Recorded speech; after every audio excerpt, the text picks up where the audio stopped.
ইউরোপের বিশ্বকাপ বাছাই পর্ব এক অংশ শুরু হয়ে গেছে, এরই মধ্যে আর এক অংশ শুরু হচ্ছে আজ থেকে। যেমন জার্মানি, তারাই তাদের মিশনটা শুরু করবে 2026 বিশ্বকাপের আজ রাতে স্লোভাকিয়ার বিপক্ষে ম্যাচ তাদের। আমরা যদি ইউরোপের এই কোয়ালিফায়ার্সের গ্রুপগুলো একবার মনে করিয়ে দিই আর নিজেরাও একটু স্মরণ করে নিই, তাহলে আমাদের কাজটা অনেকটুকু সহজ হবে। গ্রুপ এ তে Germany, Slovakia, Northern Ireland, Luxembourg এবং গ্রুপ বি তে Switzerland, Sweden, Slovenia, Kosovo. Group B বাদ দিয়ে গ্রুপ এ তে ফোকাস করি। জার্মানি এবং স্লোভাকিয়ার ম্যাচ আজ, এবং জার্মানি স্লোভাকিয়ার ম্যাচ খুব সহজ জার্মানির জন্য না। দেখেন, জার্মানি, স্পেন, পর্তুগাল, ফ্রান্স তাদের সবারই বিশ্বকাপ বাছাই পর্বটা শুরু হচ্ছে কিন্তু আজকে থেকে। অর্থাৎ যেই 6টা গ্রুপ, এই 6টা গ্রুপের ম্যাচ কিন্তু শুরুই আজকে থেকে। এই 6টা গ্রুপের যে চ্যাম্পিয়ন তারা ডিরেক্টলি কোয়ালিফাই করবে। এই 6টা গ্রুপের রানার্স আপ তাদের অপেক্ষা করতে হবে কিন্তু বাকি যেই গ্রুপগুলো রয়েছে, আরও যেই 6টা গ্রুপ, সেখানকার রানার্স আপের সাথে প্লে অফ নেশনস লিগের 4টা দল আসবে ওই ইকুয়েশনগুলোর মধ্যে। তবে এই জায়গায় জার্মানির হচ্ছে গিয়ে এক বছরও তো নাই বিশ্বকাপের, এর আগে তারা তাদের কোয়ালিফায়ারটা শুরু করতে যাচ্ছে। দলে অনেকগুলো চেঞ্জ আছে।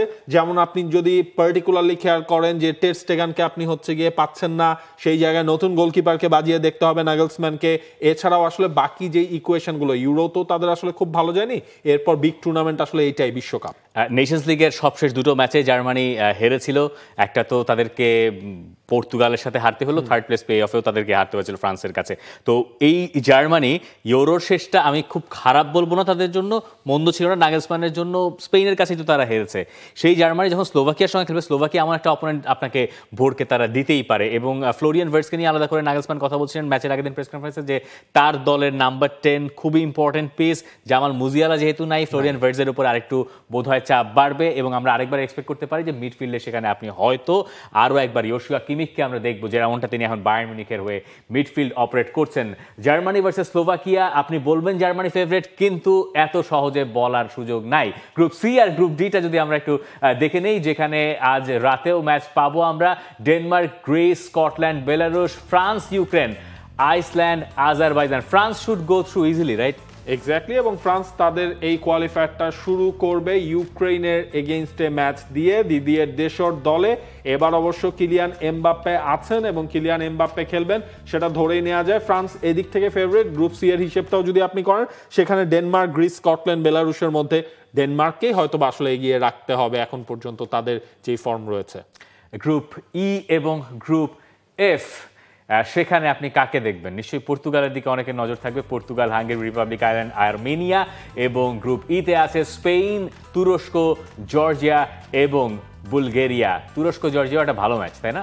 তুরস্ক জর্জিয়া ভালো ম্যাচ হবে, তবে স্পেন তাদের যাত্রাটা শুরু করবে বুলগেরিয়ার এগেইনস্টে ম্যাচ দিয়ে। বুলগেরিয়া লম্বা সময় ধরে আসলে ওয়ার্ল্ড কাপের মধ্যেই তারা নাই। এক্ষেত্রে স্পেনের যেই চ্যালেঞ্জটা হবে একটা সুন্দর স্টার্ট করা। ইউরো চ্যাম্পিয়ন তারা, 2026 বিশ্বকাপের জন্য তাদেরকে ফেভারিট ধরা হচ্ছে। এই দলটাতে পেড্রি রয়েছেন, লামিন ইয়ামাল রয়েছেন, নিকো উইলিয়ামস রয়েছেন। সবকিছু মিলিয়ে দে লা ফুয়েন্তের জন্য একটা সলিড স্টার্ট করা দরকার এই ওয়ার্ল্ড কাপ কোয়ালিফায়ারের ম্যাচটাতে। এবং অন্যদিকে পর্তুগাল, তাদের প্রতিপক্ষ তো হতে যাচ্ছে আপনার আর্মেনিয়া। সেটাও তো ক্রিশ্চিয়ানো রোনালদোরও আসলে শেষের শুরুটা হয়তো বা হয়ে যাচ্ছে বিশ্ব মঞ্চে, সেটাও আমরা ধরে নিতে পারি। খুব ভালো টাইমে পর্তুগালে খেলা, রাত 10টায়। দেখার বিষয় যে আল নাসের থেকে গিয়ে পর্তুগালে তিনি এখন প্রথম ম্যাচটা আর্মেনিয়ার সঙ্গে খেলেন কিনা, বা কতটুকু সময় তাকে খেলানো হয়, কারণ বিশ্বকাপে তো আর তিনি স্টার্ট করবেন কিনা সেই নিশ্চয়তা তো এখনই দেওয়া সম্ভব নয়। আমরা পর্তুগাল টিমকে দেখেছি, গোটা টিমটাই আগের দিন দিয়েগো জোতার স্মরণ সভার যে আয়োজন করা হয়েছে সেখানে ক্রিস্টিয়ানো রোনালদো উপস্থিত ছিলেন। একটা ছবি দেখছিলাম খুবই ইমোশনাল, যেখানে দিয়েগো জোতার বাবাকে জড়িয়ে ধরেছেন ক্রিস্টিয়ানো রোনালদো। পর্তুগাল যখন এই ম্যাচ খেলছে তখন নিশ্চয়ই স্মরণে থাকছেন দিয়েগো জোতা। এই যে কটা গ্রুপ আমরা দেখলাম সেগুলোর খেলা শুরু হচ্ছে এইবার থেকে, কিন্তু ইউরোপের বিশ্বকাপ বাছাই পর্বের একটা অংশ এরই মধ্যে শুরু হয়ে গেছে, যারা ইউএফা নেশনস লিগের টপ 4-এ ছিল না। এবং সেই গ্রুপগুলোর স্ট্যান্ডিং যা দাঁড়িয়েছে, অর্থাৎ group A, B, C, D, E, F, G এর পর থেকে আমরা দেখছি জি থেকে Finland, Netherlands, Poland, Lithuania, Malta. আজ রাতে নেদারল্যান্ডস ভার্সেস পোল্যান্ড। এই দুই দলের ভেতর থেকেই তো আসলে লড়াইটা হওয়ার কথা নেদারল্যান্ডস এবং পোল্যান্ডের।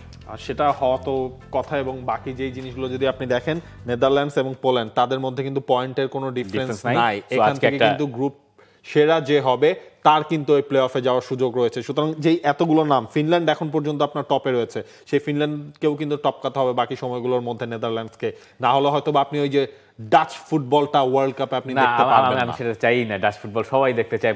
পরের গ্রুপটা যদি একটু দেখে নেই, যেখানে Bosnia Herzegovina, Austria, Romania, Cyprus, San Marino, এই জায়গায় এখন পর্যন্ত বসনিয়া আছে সবার ওপরে, তবে অস্ট্রিয়া এবং রোমানিয়া এই দুটো দল শেষ পর্যন্ত লড়াই করবে, এই ব্যাপারে কোনো সংশয় নাই। স্পেশালি অস্ট্রিয়া ম্যাচ খেলেছে মাত্র দুইটা।